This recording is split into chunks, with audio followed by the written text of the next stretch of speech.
Est-ce qu'une part de ça, vous la comprenez? Je vais vous provoquer, vous allez bondir, ne me dites pas, gaulliste. Quand le général de Gaulle va dire « Vive le Québec libre »,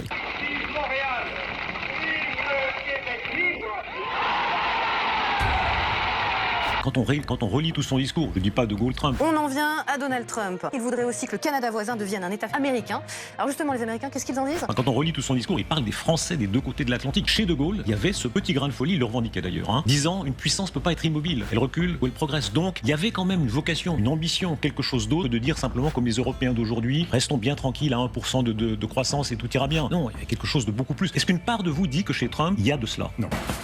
Non, pourquoi ?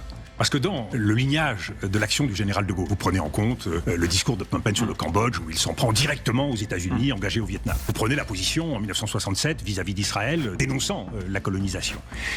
Il y a toujours une exigence qui est liée à des valeurs, à une identité culturelle en ce qui concerne le Québec, et la capacité à assumer vis-à-vis des grandes puissances. Rappelez-vous, d'actualité aujourd'hui, le grand discours du général de Gaulle sur le dollar.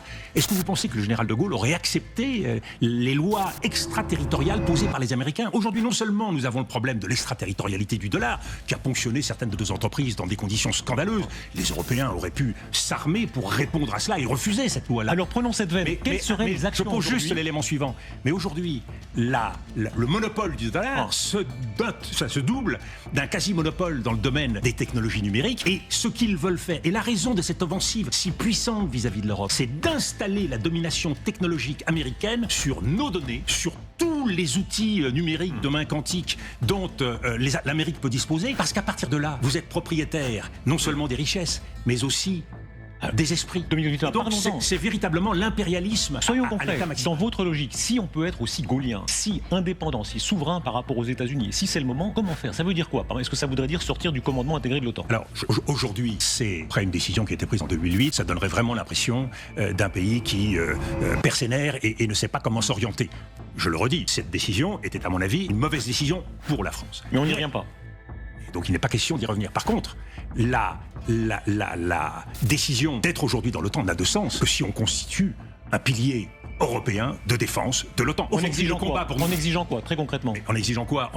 En posant la question aux Européens, sans quoi l'Europe doit, et ça c'est une question très importante pour la France, si l'Europe n'accepte pas à 27 ce choix historique de son indépendance et de sa souveraineté dans les domaines technologiques, économiques et militaires, nous avons alors un cas de conscience qui est de savoir si nous ne devons pas extrêmement clairement poser les bases d'un nouveau directoire européen. Ça ne veut pas dire de sortir de cette Europe des 27. Mais à partir du moment où cette Europe des 27 n'est pas capable de défendre les intérêts de l'Europe et de se prendre en main, et que nous ne sommes plus qu'une colonie américaine, eh bien il faudra dans un cadre approprié, avec des partenaires, je citais les Britanniques en matière de défense, il peut y en avoir évidemment d'autres, l'Allemagne, l'Italie, l'Espagne, qui choisiraient de s'organiser. Ça voudrait dire quoi? Réformer l'Union européenne pour avoir un directoire clairement indépendant. Pour avoir...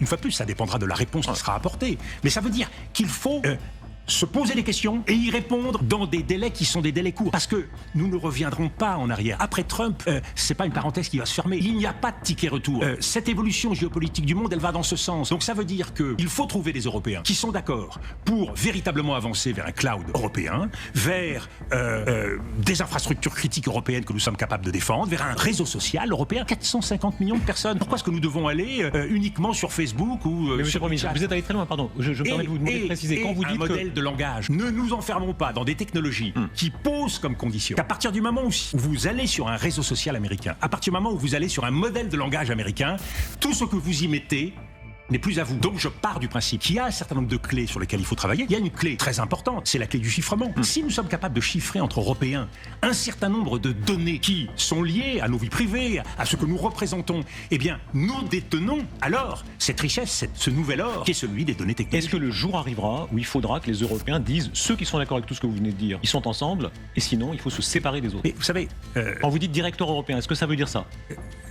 Ça ne veut pas dire forcément de claquer la porte, de donner des leçons. Ça veut dire de donner l'exemple. Ça veut dire, aujourd'hui, on a une responsabilité historique. Je ne suis pas forcément désireux d'aller à l'épreuve de force avec un certain nombre de nos amis européens. Nos amis européens ne veulent pas avancer, eh bien avançons avec ceux qui avancent. Ce que je dis, c'est que nous ne pouvons pas perdre de temps. Une Europe qui, dans 10 ans, ne se serait pas dotée de ces outils technologiques, ne se serait pas dotée de champions européens. Vous voyez bien, nous appliquons, nous, les règles de la concurrence et nous sommes seuls au monde à les appliquer. Le résultat, nos champions, eh bien ils sont où? Alstom, c'est où?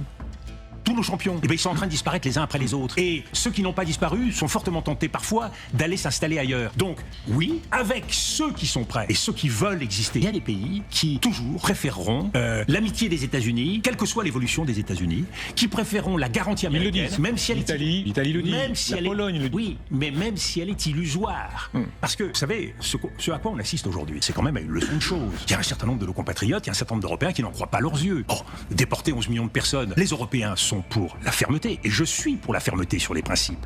Mais nous devons faire les choses avec une fidélité à ce que nous sommes. Et une fois de plus, ça ne veut pas dire de la faiblesse. Donc, n'allons pas jusqu'au renoncement, n'allons pas jusqu'au reniement des valeurs qui sont les nôtres. Évidemment, si l'Europe n'est plus l'Europe, alors qu'elle soit américaine, chinoise ou autre, ça n'a plus beaucoup d'importance. Donc, je crois que ça vaut la peine de se battre sur une ligne d'indépendance avec ceux. Donnons l'exemple, et vous verrez qu'au fil des années, eh bien, un certain nombre d'États nous suivront. Les Européens regardent de très près ce qui se passe au Proche-Orient. À Gaza, nous avons assisté aux premières libérations d'otages des deux côtés. Mais est-ce que l'Amérique va mettre son poids dans la balance pour que, au-delà des... Elle l'a fait déjà.